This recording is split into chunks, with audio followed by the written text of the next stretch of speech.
Hi everyone, my name is Adam Kebeck and I'm the Customer Support Manager for Events. Today I'll be walking you guys through our November release events webinar. If you have any questions following this webinar, please feel free to reach out to our support team at community.blackthorn.io. I'll quickly show you our community. So if you navigate to community.blackthorn.io, you can click Create a Case and that will route that support request directly to our support team. So let's get started. We have a number of awesome new enhancements and bug fixes I would like to walk you guys through today. To start off, before you upgrade, please make sure to review the release notes here. After reviewing the release notes, please make sure to upgrade your payments app first and then upgrade your events app so you don't get any install errors. So we'll scroll down a little bit. I wanted to walk you guys through some of these awesome new enhancements we have in our new release this month. We added 10 more email templates into our email template builder. This includes confirmation emails, reminder emails, missed you emails, canceled emails, and thank you emails. So let's go into the back office and show you these new email templates. So we'll go into our Connected University event. Scroll down. On our emails tab, I believe hopefully most of you guys saw this in our release last month, but here's where you can create new email templates to send out to your attendees. So we'll click this drop down, we'll click New, and we'll click on New from Template. This is where you can use those new templates we're providing out of the box. So let's say I want to send or create a new confirmation email, but I want to use light instead of dark. I also have the option to do dark. We also have a couple thank you emails, cancellation email, reminder email, missed you for someone who didn't attend the event. So let's go ahead and open up the confirmation light.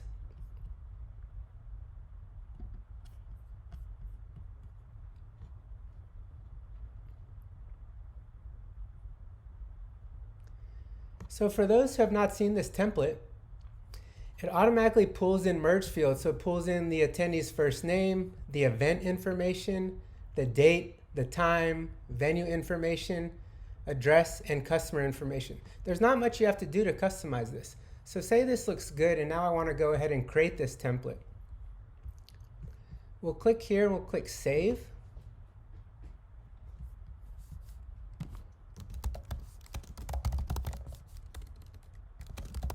And we'll name that template. We'll also put a subject. We'll say, thank you for registering.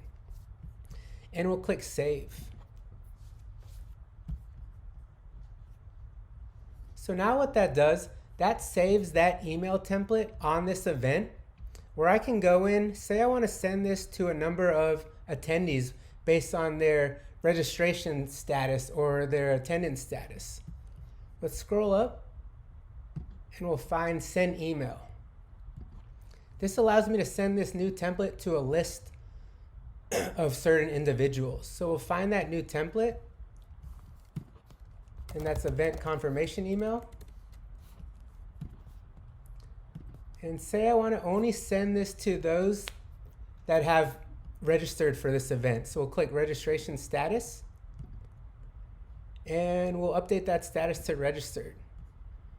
This email would send to 30 different attendees with the status of registered on this event.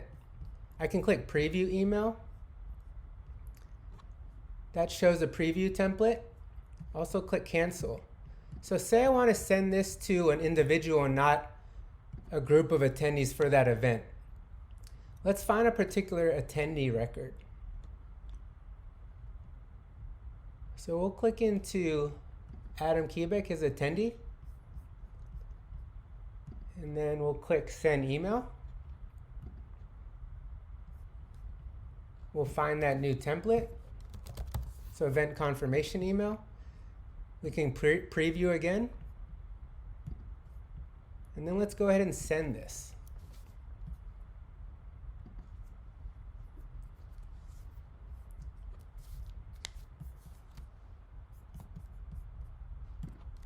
Now let's navigate to my inbox and show you that email live. So with that brand new confirmation template, I didn't have to do any updates. I didn't have to customize the template at all. It created an HTML template right out of the box. Also, say you don't want to send out one-off or manual emails. This email template will actually save under classic email templates. So if I go into setup,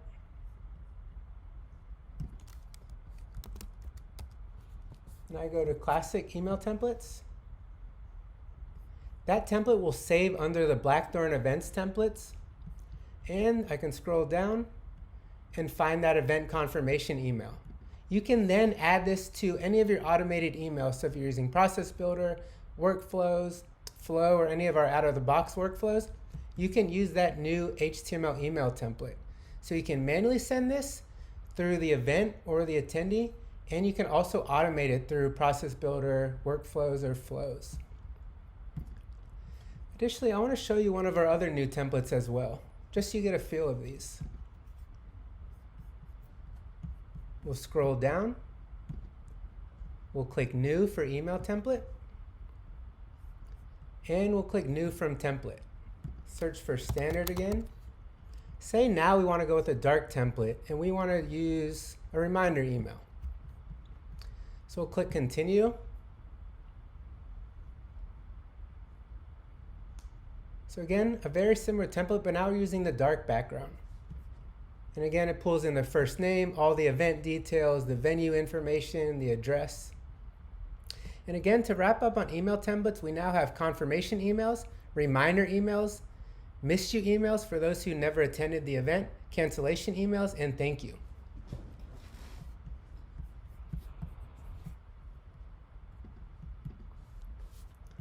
So now let's go into our next enhancement. We added a warning message to the events admin page for users authorizing without a system admin profile.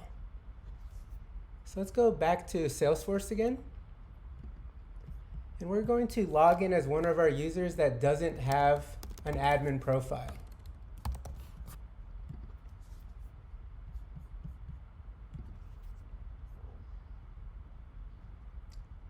So you'll see once I log in as Aaron, who has a standard user profile, he also has both events and payments admin permission sets. So we'll log in as him. We'll navigate to the events admin tab. And you'll see this new warning message up here. It looks like you do not have the correct permissions to authorize. Let's click in here to learn more.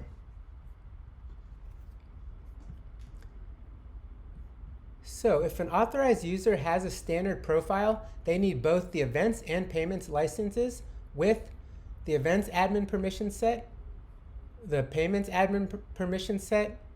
They must be API enabled. They also have to have the custom application system permissions, and also sharing settings for events is set to public, read, write. So this is just another way to show a warning before they go in and authorize, making sure they have the right permissions set before authorizing the events app.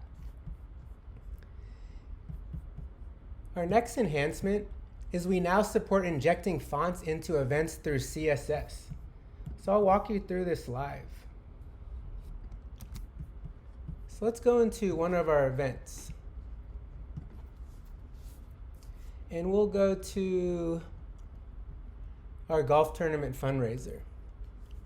So from the event, we'll navigate to the event settings. And actually, before we do that, let's show you the event before we actually modify the font using CSS. So this is our existing event before we apply CSS. So now we'll go into the event setting. You'll see the custom CSS URL. We'll go in and add our CSS and save. Let me fix that real quick and add an H so we don't get an error.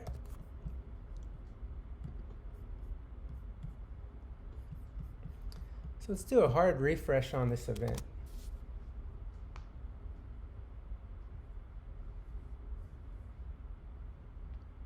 Now you see the font has changed due to our new CSS.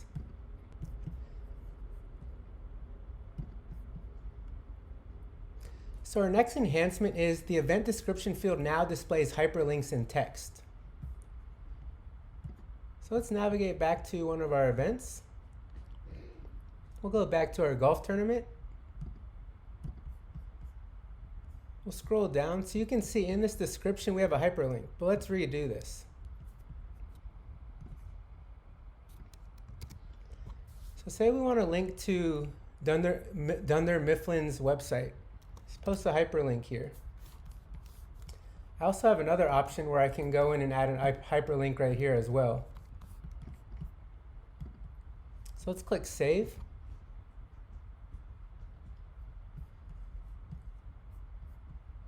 And now let's do a hard refresh. So we'll reopen this event and do a hard refresh.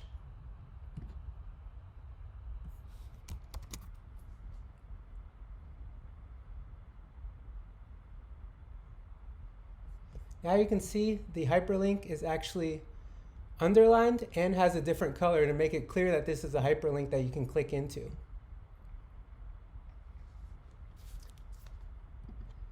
Before this enhancement, we previously found that any URLs entered the rich text field were not displayed with a link color and underlined to distinguish them from normal text on any event. So this is a nice enhancement.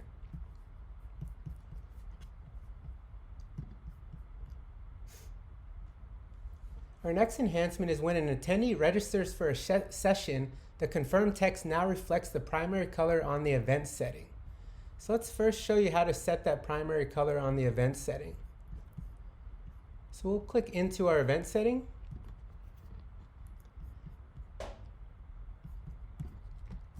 And we'll find our primary color field. So here's our hex code. Now let's go into the event and show that how that works when someone registers for a session. So we'll navigate to one of our attendees who's currently registered. We'll do Kristen Hicks. And we'll navigate to their attendee link.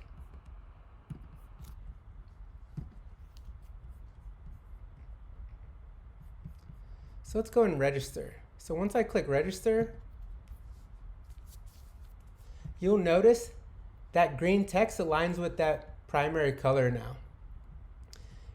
You also see this register button that's red. This is due to the CSS that we applied to the event setting as well. But because of this enhancement, this registration confirmation here will match that primary color.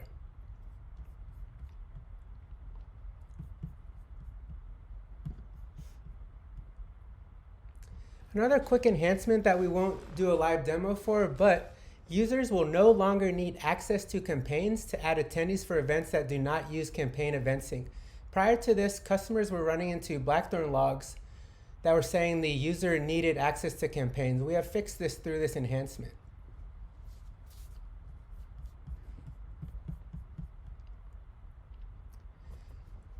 One of our next enhancements is we've added better support for international phone numbers by including a plus number through a drop-down selector that an attendee can choose from when registering for an event. This is very important for our international companies or our customers who offer international events. So let's navigate to one of our events.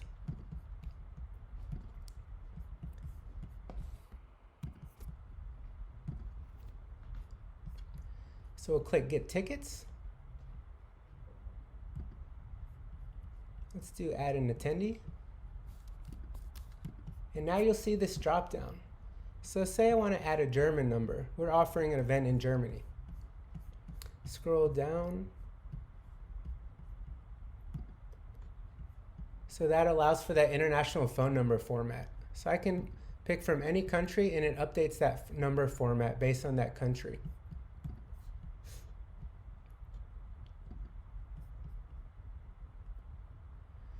Additionally, one that I'm super excited about, say you have custom questions that you're mapping to specific fields on the lead, the contact, or the account, or the attendee, but you no longer want to map these fields. Prior to this enhancement, you would not be able to clear out that value. So let's show you that live. So let's go into our forms. And let's do you know Michael Scott?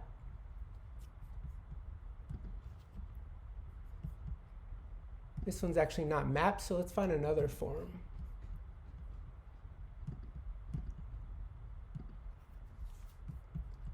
Let's go to our Alumni Weekend Post-Registration Survey. Oop, third time's a charm.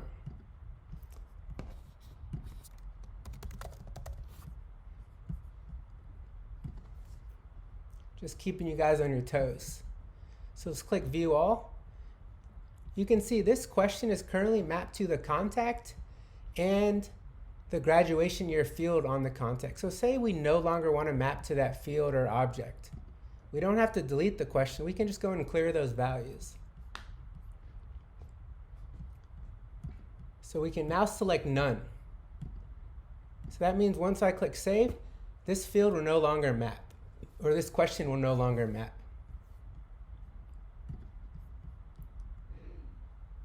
An additional update to our custom questions, we've now added the ability to have the same conditional question appear for multiple responses.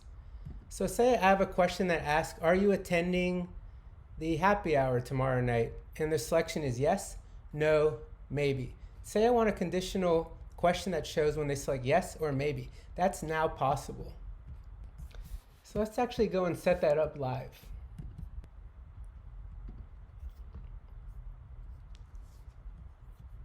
So let's go into one of our events.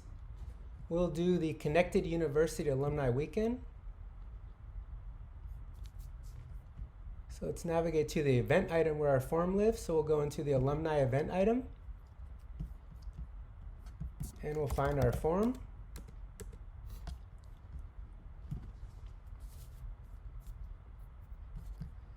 So you'll see I have this question called, are you interested in any other activities at this event? If they say yes or maybe, we want to show a conditional question called other activities where they can select the activities that they're interested in. So we'll click into interested in other activities.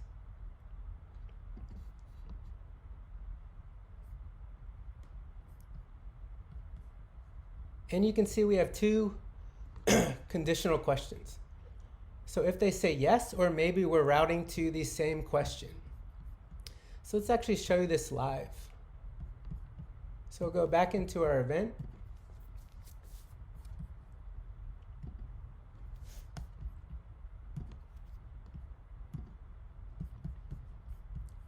Let's do a hard refresh just to make sure all the updates have been made.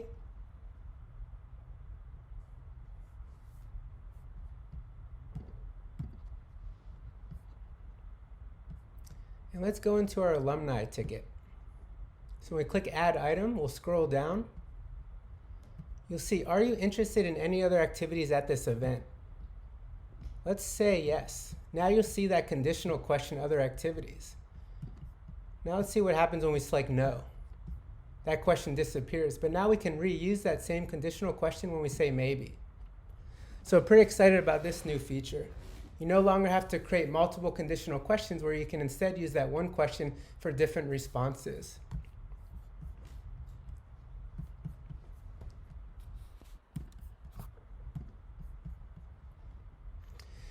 So our next enhancement, which has impacted a number of our customers, is we've added two new fields, event start date time and event end date time, to display time for events, email templates, and merge fields. Using these fields will prevent time zone issues from occurring.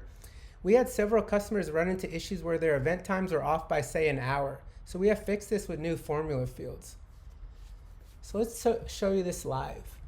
So let's go to the back office and click into one of our events. I've already gone in and updated my layout, but please make sure your layout, all of your email notifications, and your events have the correct new field. So event start date time and event end date time.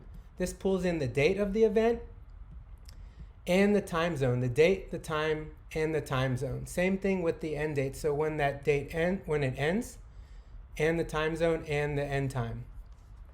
So let's show you how to modify your layout to make sure you're using the right fields. So we'll click Setup.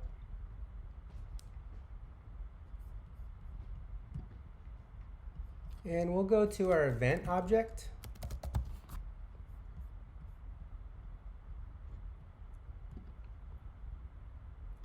And we'll go to page layouts.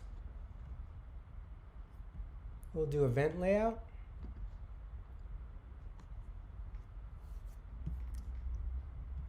Let me log out as Aaron, who is not a system admin, so he's not able to actually modify the layouts. So now let's go back to that event object. And we'll find our page layout. And we'll click on event layout. So if you scroll down, you'll see those two new formula fields.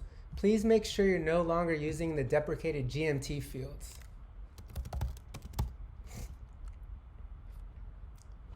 So the first field you should no longer be using is event start date time GMT. And we also have event end date time GMT because these do not account for time zone changes.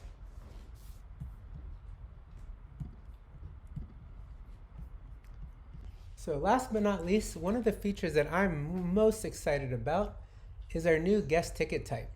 You now have the ability to add in guest ticket types to your events. So you can have a primary attendee and then also add in additional optional guests. So let's click in and walk through that documentation.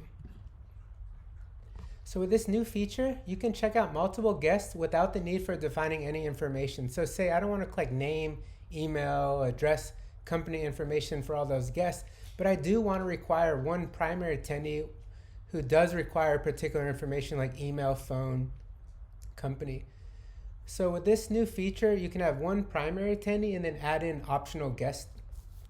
So how do you set this up? So you'll first want to create an event.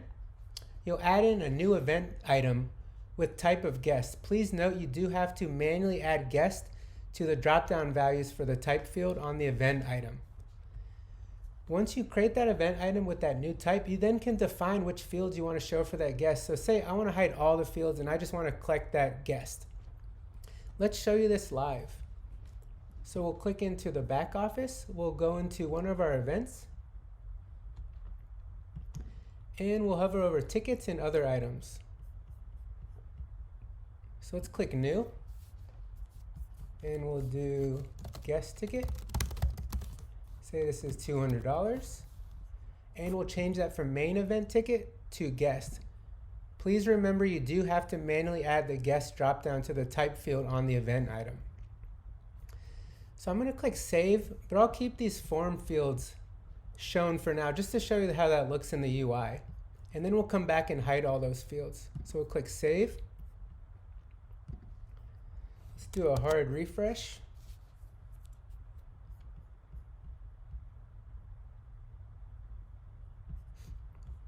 As you can see, this button's grayed out, but let's go in and add a guest ticket. And we'll click save. It's still grayed out because this event requires a primary ticket. So let's go back and add in a member.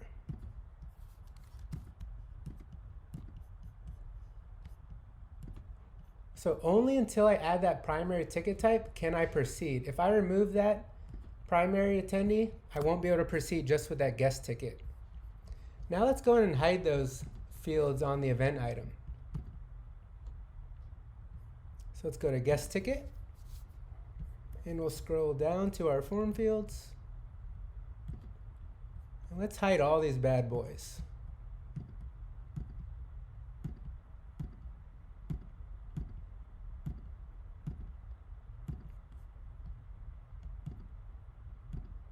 Boom, all these fields are hidden. So once we navigate back to our event and do a hard refresh,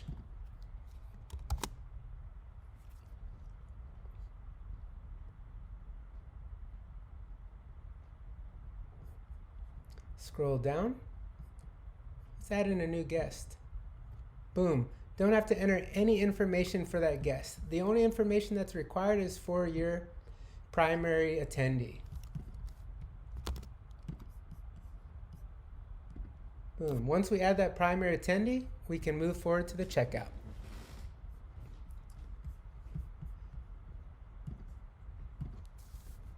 So that's a wrap for our enhancements, but next I want to walk through some of our notable bug fixes. So one of our big bug fixes were We fixed an email template builder error when adding too many merge fields would cause an Apex CPU time limit.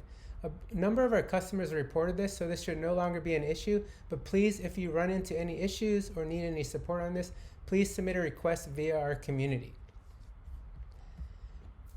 The next bug we fixed, we addressed a bug that was causing the disable checkout as someone else to not function properly. So let's show you how this works. So we'll navigate to our event. And say for any time you're sending an invite using the attendee link URL, and that person logs in via that attendee link and wants to register for that event, you can hide the ability for them to register as someone else. So let's go into this event setting. And let's make sure that disable checkout as someone else is checked. So if checked, the someone else option won't be displayed in the contact information section for the checkout. So this is checked. Let's just do a hard refresh to make sure that change was made.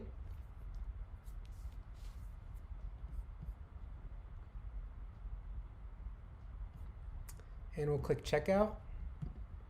So there's no option to select someone else.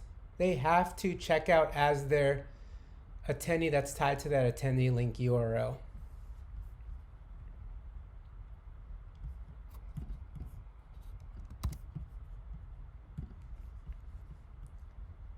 Next, another bug that was fixed is when a venue has an account linked, the URL to the venue will now load properly on that event overview page.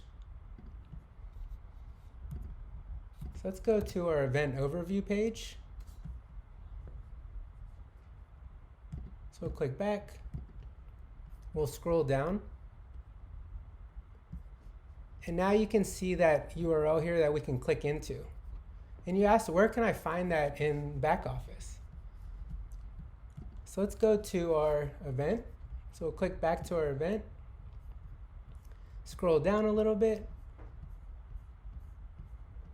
There's a field called venue that if you don't find this, please add this to your layout. And this website is what renders on that event.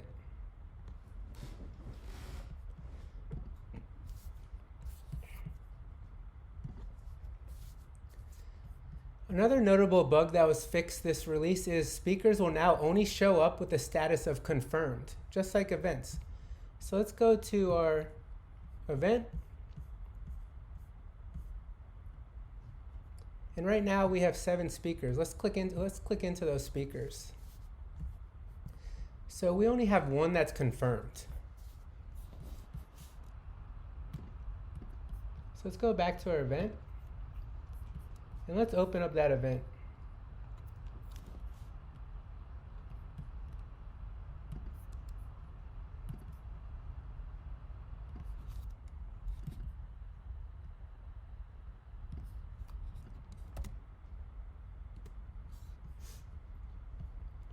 And we'll click on speakers. As you can see, there's only one speaker currently because of that confirmed status.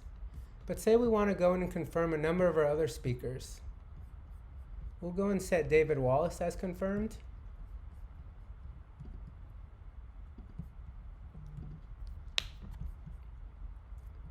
And let's set Ryan Howard as confirmed.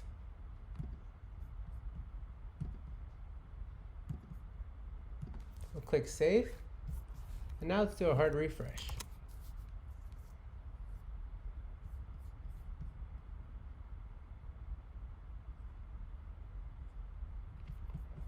Now you can see we have 3 speakers with the status of confirmed.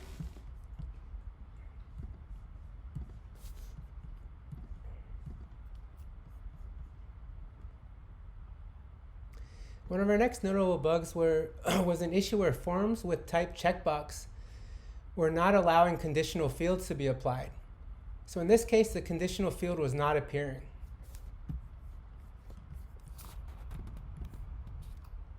So let's go and show this live. So we'll go back to our Connected University Alumni Weekend event. And we'll navigate to our alumni ticket. And let's go in and modify that form.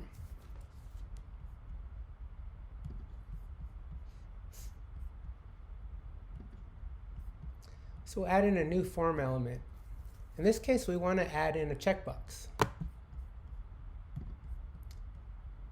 So the previous issue is when you selected text or checkbox for type, you were not able to add in a conditional question, but now we can. So let's just call this test checkbox. I know, very creative. Thanks, guys. And we'll add in a condition. So we'll say yes. So anytime they check that, we'll show a dependent question or a conditional question.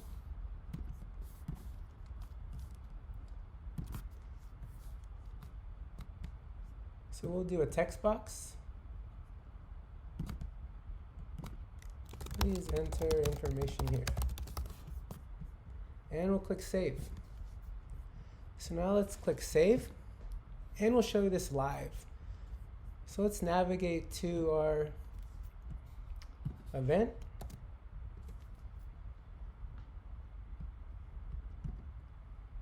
Let's do a hard refresh real quick.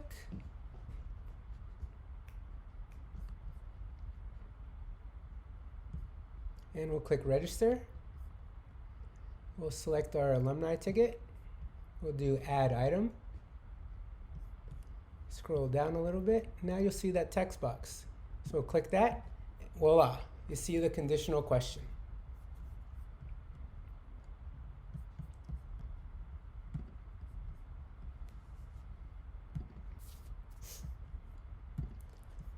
So next, one of our bigger bugs that was addressed with this release was an issue when adding events to your calendar using the ICS file. They would display the incorrect event start time and end time. Same thing when adding sessions. So we've addressed both of these issues. So first, we'll navigate to our attendee link URL. And we'll click add to calendar. Please note, while this event is 5 p.m. Eastern time, I'm based on the West Coast. So when I add this to my calendar, it will show at 2 p.m. But also, let's see if we can grab the end time as well, just to confirm. So we'll go into our Connected University Alumni Weekend. This event starts at 5 p.m. Eastern Standard Time and ends at 3 p.m. Eastern Standard Time. So we'll click Add to Calendar. Let's do Google.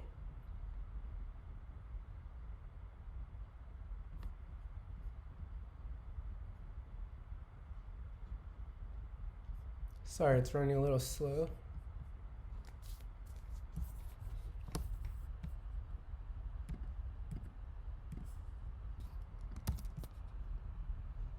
There we go. So you'll see the event starts at 2 p.m. on the 27th and ends at 12 p.m. on the 30th. So let's double check against our event. So we got November 27th at 5 p.m. I am based on Pacific time. So it's correct for 2 p.m. And then let's check the end time. So the 30th at 3 p.m. So 12 p.m. is correct. So let's show you how this works for the session as well. So let's go into our session. So we click into one of our events. Let me click back real quick. We'll click into our event overview. We'll click sessions. So we want to add this opening keynote with David Wallace and Michael Scott to our calendar. So we'll click in. The event time is 10 a.m. to 12 p.m. And again, that's Eastern Standard Time. So I'll click and add this to my calendar. Let's do Apple Calendar this time.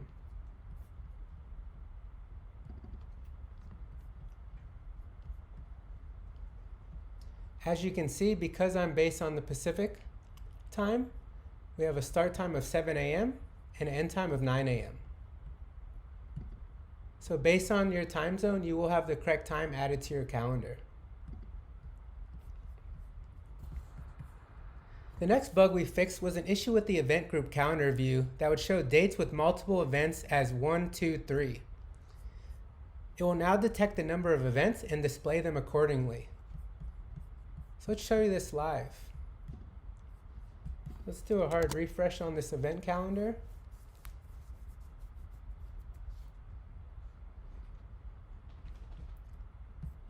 let's go over to October.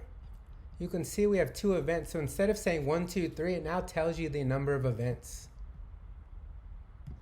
So our final notable bug is that person accounts will no longer pull an account name into the company field when registering for an event.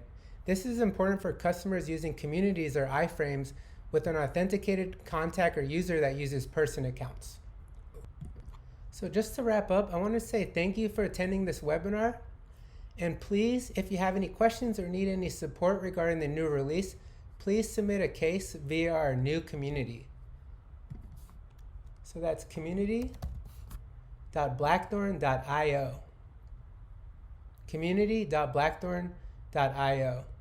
And this will give you the opportunity to submit a support request directly to our support team. Thanks, and we look forward to you using our new features. Have a great week and happy Thanksgiving.